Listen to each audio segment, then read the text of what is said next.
नमस्कार, मैं हूं आपके साथ कविता राणा। नेपाल के पीएम केपी ओली भारत और नेपाल के सदियों पुराने रिश्तों को तार-तार करने की कोशिश कर रहे हैं और इसलिए तो हर बार भारत का अपमान कर रहे हैं। जी हां, भारत ने इसी महीने नेपाल से अपने नागरिकों को काला पानी, लिम्पियापुरा और लिपुलेख में अवैध तरीके से घुसने से रोकने की अपील की थी और इसी चिट्ठी को धारूचुला के उप जिलाधिकारी ने नेपाल प्रशासन को लिखा था। अब नेपाल ने इस पत्र का पलटवार जवाब दिया है। नेपाल के दार्चुला जिला अधिकारी ने पत्र का जवाब देते हुए लिखा है कि नेपाल और ब्रिटिश ईस्ट इंडिया कंपनी के बीच 1818 में सुगौली संधि हुई थी और सुगौली संधि के तहत महाकाली नदी के पूर्व का हिस्सा यानी कि लिम्पियाधुरा, कुटी, कालापानी, गुंजी और लिपुलेख नेपाल के भूभाग होंगे। चूंकि ये क्षेत्र नेपाली भूभाग है और ऐसे में नेपालियों की आवाजाही स्वाभाविक है।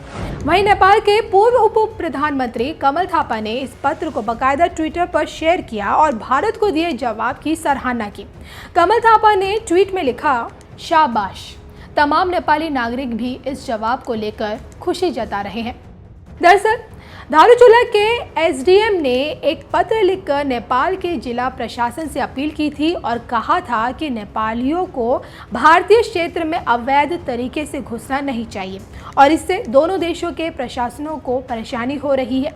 इसलिए आपसे अनुरोध है कि अगर आपको इस तरह की कोई भी जानकारी मिले तो हमें तुरंत सूचना दें। नेपाली मीडिया में इस पत्र को लेकर कुछ ज़्यादा ही शोर मचा और भारत और नेपाल के बीच सीमा विवाद को लेकर तनाव बढ़ा हुआ है। भारत ने 8 मई को लिपुलेख से गुजरने वाले कैलाश मानसरोवर रोड लिंक का उद्घाटन किया तो नेपाल ने ऐतराज़ जताया था। भारत ने कोरोना महामारी के खत्म होने के बाद सीमा विवाद पर वार्ता करने का प्रस्ताव रखा था, लेकिन नेपाल ने इसके बाद कालापानी, लिपुलेख और लिम्पियाधुरा को शामिल करते हुए नया नक्शा जारी कर दिया, जिसके बाद नेपाल नक्शा जारी करने के बाद और आक्रामक रुख अपनाता जा रहा है, जिससे विवाद सुलझने के बजाय बढ़ता ही नजर आ रहा है। नेपाल के एक अधिकारी ने नेपाल अखबार से कहा कि इसमें कोई शक नहीं है कि भारत ने जिन इलाकों का जिक्र किया है वो नेपाल की ज़मीन है। हमारा मानना है कि नेपाली अपनी ज़मीन पर आज़ादी से घूम सकते हैं और उन्हें कोई रोक नहीं सकता। तो आप समझ सकते हैं कि भारत की चिट्ठी पर नेपाल में क्या जवाब दिया है।